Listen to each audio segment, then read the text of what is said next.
Assalamualaikum warahmatullahi wabarakatuh. Waalaikumsalam warahmatullahi wabarakatuh. Alhamdulillah wassalatu wassalamu ala Rasulillah Sayyidina Muhammad ibni Abdillah wa ala alihi wa sahbihi wa mawalah, amma ba'du. Alhamdulillah, pada siang hari ini kita kembali melanjutkan kajian rutin Kitab Bulughul Maram, masih di dalam Kitab Thaharah, yaitu kitab tentang bersuci.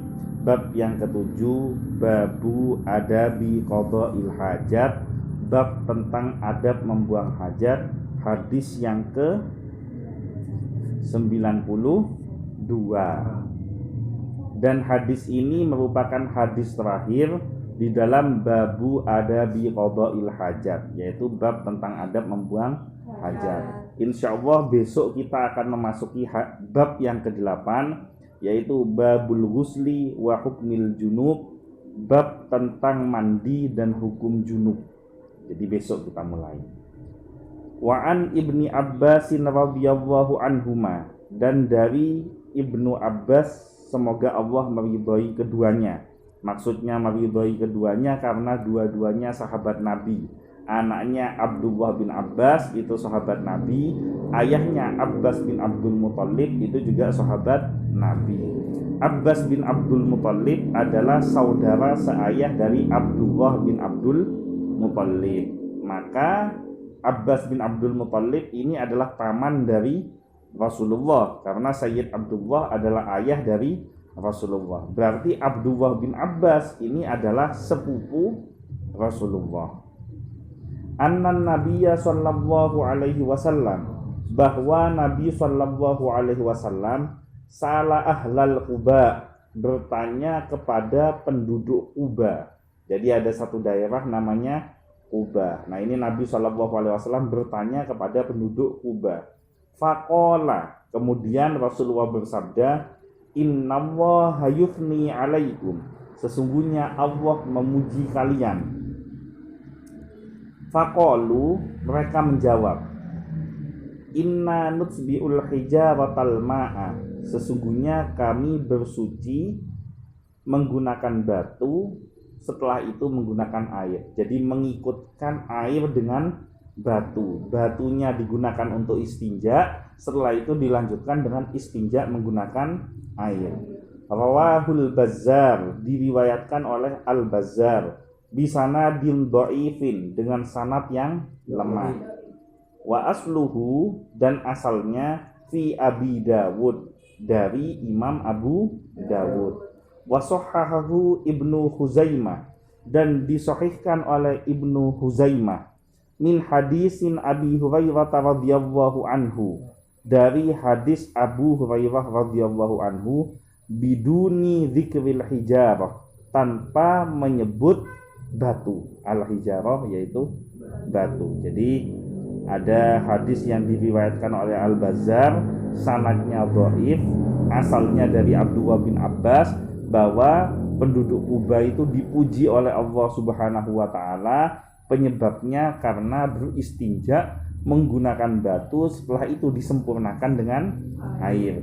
Kemudian ada hadis yang sahih dari Ibnu Huzaimah. Hadis ini diriwayatkan oleh Abu Hurairah, bahwa hadisnya lafadznya kurang lebih mirip.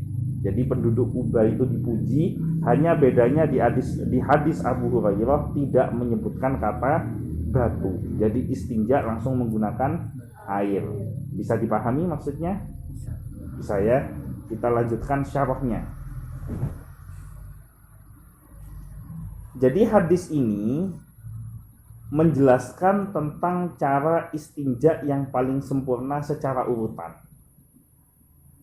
Istinja dengan batu, lalu diikutkan dengan air, sesuai dengan sesuai dengan jawaban penduduk ahli Quba, inna nutsbi'ul hijaratal ma'a. Jadi sesungguhnya kami mengikutkan batu dengan air.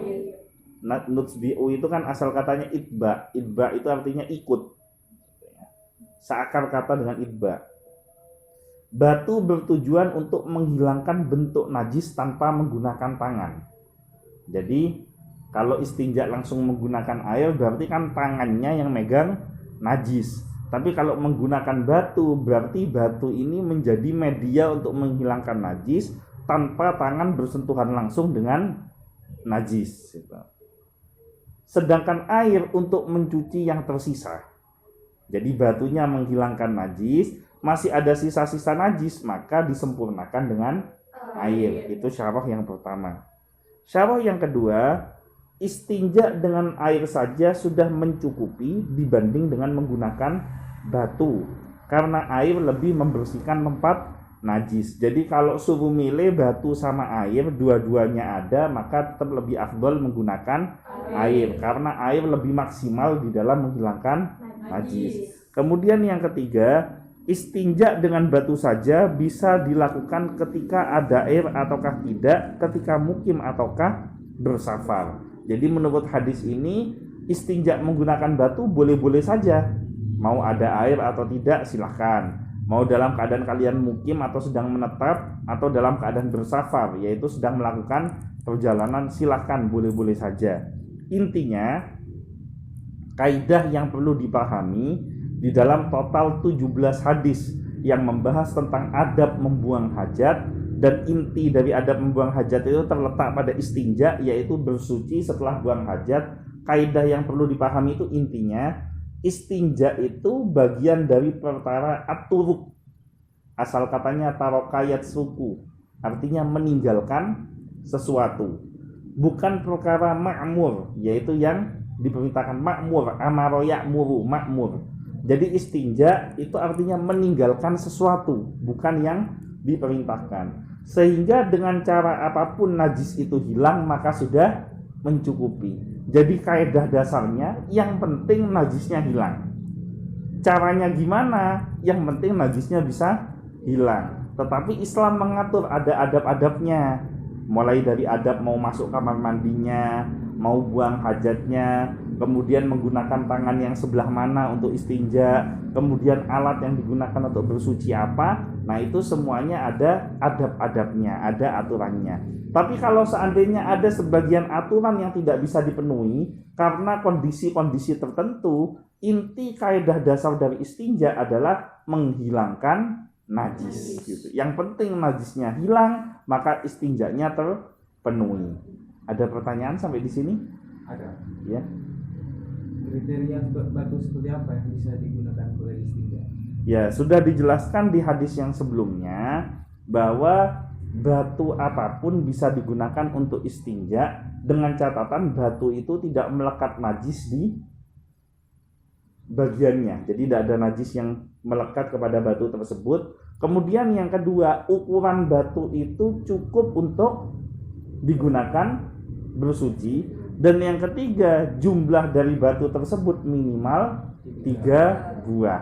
Jadi dengan dipenuhi 3 kriteria itu, maka batu sudah bisa digunakan untuk beristinja. Coba diulangin yang pertama. Tidak melekat najis pada batu tersebut. Yang kedua, ukuran batunya cukup digunakan untuk beristinja. Yang ketiga, jumlah batunya ada 3. Cukup?